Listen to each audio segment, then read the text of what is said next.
नमस्ते विद्यार्थियों, आपकी हिंदी विषय अध्यापिका मैं किरण प्रिया आप सबका हार्दिक स्वागत करती हूँ।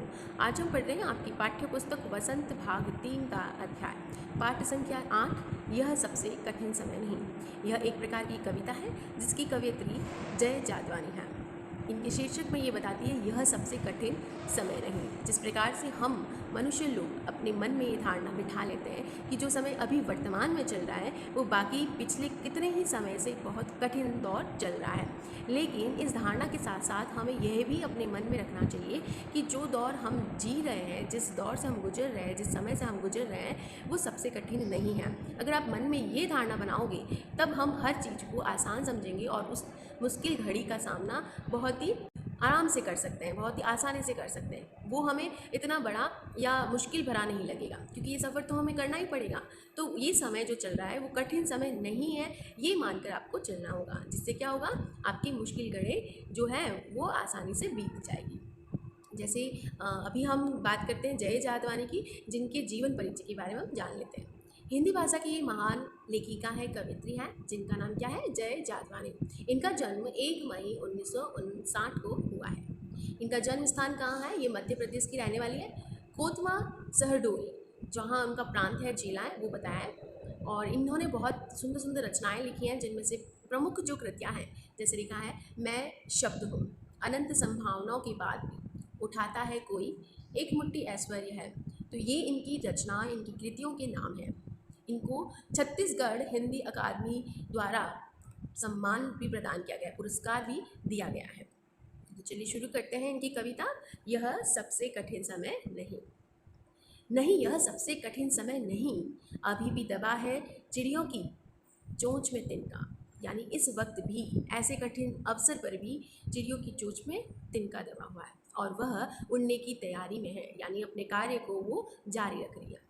अभी भी झड़ती हुई पत्ती थामने को बैठा है हाथ एक।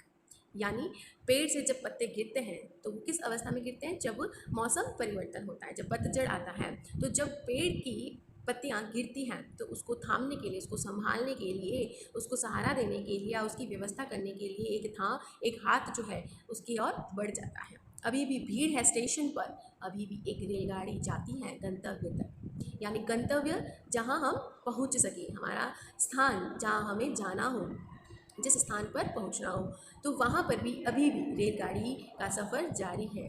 रेलगाड़ी अपने यात्रियों को उस गंतव्य स्थान पर पहुंचा देती है जहाँ कोई कर रहा होगा प्रतीक्षा। प्रतीक्षा यानी इंतज़ार, यानी जिस जगह हमें जाना है वहाँ पर भी व्यक्ति हम लोगों की प्रतीक्षा कर रहे हैं। तो ये सारी घटनाएं इस दुनिया में अपने हिसाब से समय समय पर निरंतर हो रही हैं। तो इसलिए हम कह सकते हैं कि ये दौर जो चल रहा है वो कठिन समय नहीं आया है। यहाँ शब्दार्थ हम एक बार देख लेते हैं। कठिन का अर्थ होता है मुश्किल, तिनका यानी लकड़ी का एक छोटा सा टुकड़ा, और उसके बाद आया है झरती। झरती यानी गिरता है, पत्तियाँ जब पेड़ से गिरती हैं तो वो झड़ जाती हैं, इसलिए यहाँ लिखा है झरती का अर्थ है गिरना। थामना यानी उसे पकड़ना। रेलगाड़ी जो कि ट्रेन जिसे हम इंग्लिश में कहते हैं, और गंतव्य जैसा कि मैंने अभी बताया, जिस स्थान पर हमें पहुंचना होता है, जहाँ कोई कर रहा होगा प्रतीक्षा। प्रतीक्षा मतलब इंतज़ार कर रहा होगा। एक बार इस अंश की हम व्याख्या कर लेते हैं। व्याख्या मतलब हम उसके भाव को समझ लेते हैं, भावार्थ कर लेते हैं। कविता को लिखने वाली जो रचनाकार है, रचयिता है, फीमेल है, इसलिए हम लिखेंगे कवित्री के अनुसार।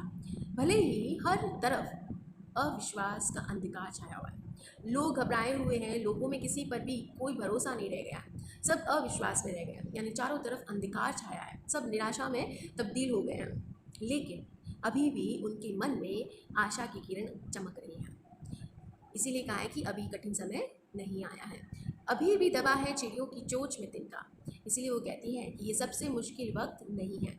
अभी भी चिड़िया जो है वो अपना घोंसला बनाने के लिए तिनके को इकट्ठा कर रही है, जमा कर रही है, और अपनी चोंच में तिनका डालकर वो अपने कार्य को, यानी घोंसले बनाने का कार्य कर रही है, अपना घर बना रही है, अपना आश्रय बना रही है। यानी उसने भी अपने जीवन पालन के लिए कोई ना कोई योजना बना रखी है और वो भी अपने कार्य को करने से पीछे नहीं हट रही है। जैसे कि चिड़ियों की यहाँ बात कर रहे हैं तो हम कह सकते हैं कि चिड़ियों को हम इंजीनियर कह सकते हैं, बिना पढ़ा लिखा। देखो, पक्षी है, फिर भी दिमाग, और जो घोंसला वो तैयार करती है वो कितना सुंदर होता है, हम हाथों से भी नहीं कर पाते, वो अपनी एक चोंच से कर जाती है। वृक्ष से गिरती पत्तियों को थामने के लिए कोई हाथ अभी मौजूद है, यानी कि जहाँ कई बार भी जो स्थान हमारे लिए उपयुक्त होता है, जैसे सड़क हो गया, मैदान हो गया, बगीचा हो गया, तो हर कोई व्यक्ति वहाँ की साफ़ सफाई के लिए आ जाता है। जैसे मान लीजिए वृक्ष से पेड़ के पत्ते गिरते हैं, तो उनकी सफाई करने के लिए हर कोई व्यक्ति तैनात है, यानी सबकी ड्यूटी है हर कोई कार्य करने की, तो वहाँ पर उस कार्य को भी नियमित रूप से किया जाता है। अभी भी अपनी मंजिल तक पहुँचने का इंतज़ार कर रहे हैं, यानी यात्री लोग भी, जिसे जहाँ जाना है वो किसी और के भरोसे नहीं है, वो अपने काम को अपने हिसाब से कर रहे हैं और वो इंतज़ार कर रहे हैं कि ट्रेन कब आएगी।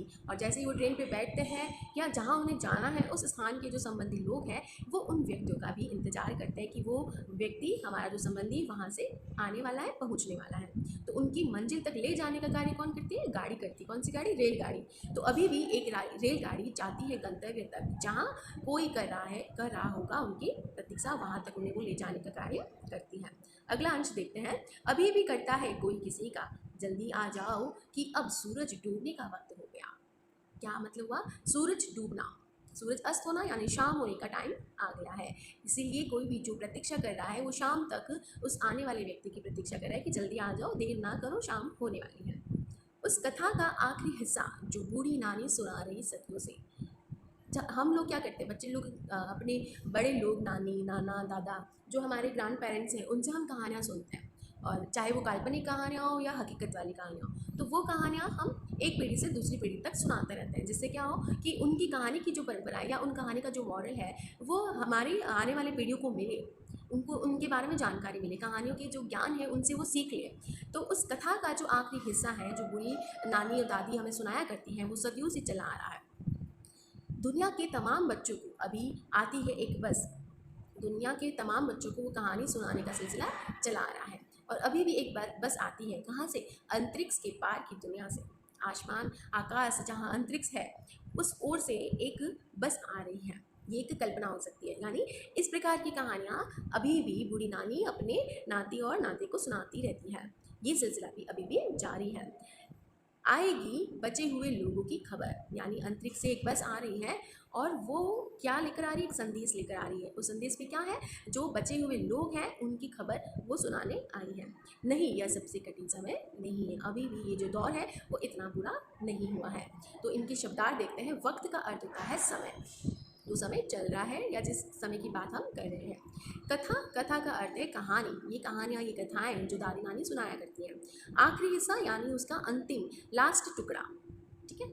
हिस्सा यानी भाग, आखिरी भाग। सदियाँ सदियाँ यानी बरसों से, पुराने समय से। तमाम का अर्थ होता है बहुत सारे, यानी दुनिया के जितने भी बच्चे हैं वो सभी अपनी नानी से कहानियाँ सुनते आए हैं।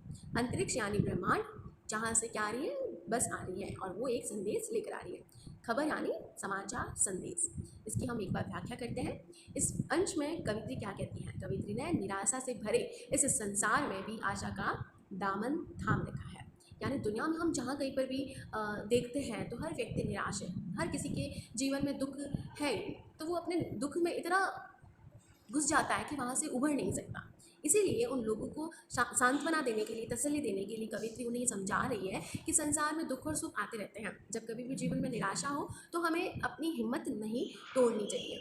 आशा होगी तभी हम दुख की घड़ियों को यूँ ही खुशी खुशी निकाल लेंगे, यानी उसको गुजारना बहुत मुश्किल होता है। तो निराश होकर नहीं गुजारो, हम दुख का सामना तो करना पड़ेगा, लेकिन हम उस दुख को खुश रह के करें और शांति से उसका सामना करें, तो क्या होगा? कोई बात ज़्यादा नहीं बिगड़ेगी और हम ये समझें कि जो अभी दौर है वो वास्तव में ठीक चल रहा है, क्योंकि इससे भी बुरी बातें होती हैं दुनिया में, तो हम किसी और के उदाहरण से भी अपने आप को समझा सकते हैं।